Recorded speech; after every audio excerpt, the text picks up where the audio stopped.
पश्चिम बंगाल में ममता बनर्जी ने खेला कर दिया है। ममता बनर्जी जीत की हैट्रिक लगाकर सबको चौंका दी हैं।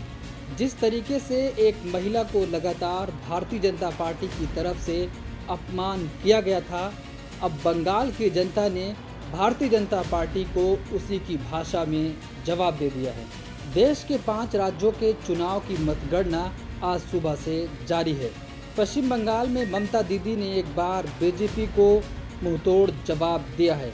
जहां एक तरफ भारतीय जनता पार्टी पूरी ताकत लगा दी थी पश्चिम बंगाल के चुनाव को जीतने के लिए, केंद्रीय एजेंसियां टीएमसी के नेताओं के पीछे लगा दी थी, लेकिन उसके बावजूद भी ममता दीदी ने पूरी ताकत के साथ चुनाव लड़कर एक बार फिर तीसरी बार मुख्यमंत्री बनकर सबको चौंका दी हैं। वहीं बीजेपी के खेमे में सन्नाटा पसर गया है, क्योंकि लगातार भारतीय जनता पार्टी की तरफ से कहा जा रहा था कि परिवर्तन होने वाला है और हमारी सरकार बनने जा रही है। बीजेपी की जीत का आंकड़ा 200 के भी पार जाएगा। देश के गृह मंत्री अमित शाह लगातार कह रहे थे कि हमको 200 से ज़्यादा सीटें पश्चिम बंगाल में मिलने वाली हैं, लेकिन पश्चिम बंगाल की जनता ने भारतीय जनता पार्टी को मायूस कर दिया है और प्रचंड बहुमत के साथ टीएमसी तीसरी बार सरकार बनाने जा रही है। आपने ये दीदी की सरकार चुनी, इसने बंगाल का भला नहीं किया।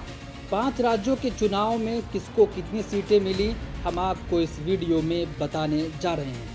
पश्चिम बंगाल में टीएमसी ने 215 सीटों पर बढ़त बनाई है और लगभग 215 सीटें मिलते उसको दिखाई दे रही हैं। तो वहीं भारतीय जनता पार्टी 76 सीटों पर सिमट गई है। लेफ्ट और कांग्रेस का सूपड़ा पूरी तरीके से साफ हो गया है। आईएसएफ पीरजादा की पार्टी ने एक सीट जीतकर सबको चौंका दिया है। असम की बात करें तो असम में बीजेपी की सरकार बनती दिखाई दे रही है। भारतीय जनता पार्टी को 78 सीटें मिलती हुई दिखाई दे रही है, तो वहीं कांग्रेस 46 सीटों पर ही सिमट गई है। अन्य को 2 सीटें मिली हैं। और अगर तमिलनाडु की बात करें तो तमिलनाडु में एडीएमके को 84 सीटें मिलती दिखाई दे रही हैं और डीएमके गठबंधन को 149 से ज़्यादा सीटें मिलती दिखाई दे रही हैं और डीएमके कांग्रेस गठबंधन की सरकार बनती तमिलनाडु में दिखाई दे रही है। एएमएम को 1 सीट मिली है और केरला में भारतीय जनता पार्टी का पूरी तरीके से सफाया हो गया है। केरला में एलडीएफ को 98 सीटें मिलती दिखाई दे रही हैं, वहीं कांग्रेस 42 सीटों पर बढ़त बनाई हुई है। पुदुचेरी की बात करें तो एनडीए गठबंधन को 15 सीटें, यूपीए गठबंधन को 8 सीट और अन्य को 5 सीटें मिलती हुई दिखाई दे रही हैं। असम की बात करें तो असम में कांग्रेस का प्रदर्शन बहुत ही निराशाजनक रहा।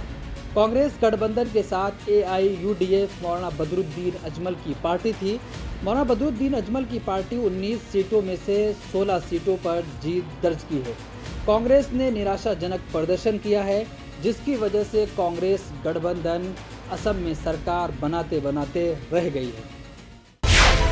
मिलत टाइम्स को आपकी जरूरत है, हमारी आप माली मदद करें। हर महीने सिर्फ 100 रुपये और 1 साल के लिए 1 साल सिर्फ 1000 रुपये। रकम भेजने के लिए यहाँ दिए गए फोन पे, गूगल पे और पेटीएम नंबर का इस्तेमाल कर सकते हैं।